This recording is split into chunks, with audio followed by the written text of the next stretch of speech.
ভুট্টা ক্ষেত থেকে এক ব্যক্তির মৃতদেহ উদ্ধারের ঘটনায় চাঞ্চল্য রায়গঞ্জের খলসি এলাকায়। ঘটনার তদন্ত শুরু করল পুলিশ। শনিবার দেহ ময়নাতদন্তের জন্য রায়গঞ্জ মেডিকেল কলেজের মর্গে পাঠালেন তারা। মৃতের পরিবারেরা জানান, মৃত ব্যক্তির নাম জ্যাঠা কিসকু, বয়স ৪৫ বছর, বাড়ি রায়গঞ্জ থানার শেরপুর গ্রাম পঞ্চায়েতের মুকুন্দপুর এলাকায়। পরিবারের দাবি, সে রায়গঞ্জের খলসি এলাকায় থাকতো। সেখানে একটি ভুট্টা ক্ষেত থেকে তার মৃতদেহ উদ্ধার হয়। তবে কিভাবে তার মৃত্যুর কারণ জানতে পুলিশের তদন্তের উপর ভরসা করে আছে পরিবার। এদিন বিকেল ৩টা নাগাদ মৃতদেহ ময়নাতদন্তের পর পরিবারের হাতে তুলে দেয় রায়গঞ্জ থানার পুলিশ। রায়গঞ্জ থানায় একটি অস্বাভাবিক মৃত্যুর মামলা রুজু করেছে পুলিশ। আপনার নাম? ভাদু কিসকু। যে মারা গেছে কে হবে আপনার? আমার কাকু হবে। কি নাম ওনার? জেঠা কিসকু। বয়স কত?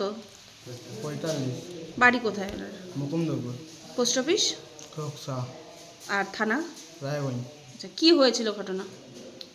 ঘটনা তো আমরা বুঝতে পারছি না, কিন্তু ওই ভুট্টা ক্ষেত্রে পড়েছিল।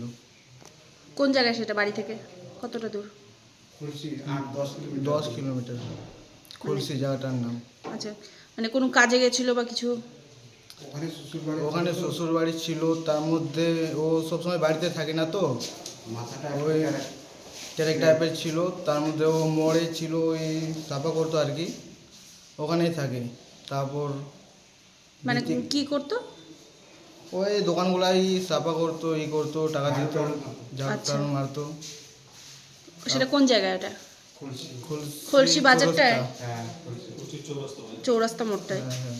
আর শ্বশুর বাড়ি কোথায় ওনার? খুলসি। খলসিতেই। হ্যাঁ, ওনার স্ত্রী মারা যায়। মারা গেছে। হ্যাঁ, তাহলে কি শ্বশুর বাড়িতেই থাকতো?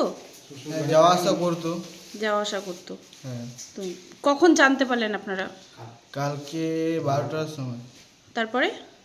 তারপরে লোকগুলা দেখে আর কি, তারপর পুলিশ খবর দেয়, তারপর যায়, তারপর ওখান থেকে লাশটাকে তুলে নিয়ে আসে। তো কি মনে হচ্ছে কিভাবে মারা গেল?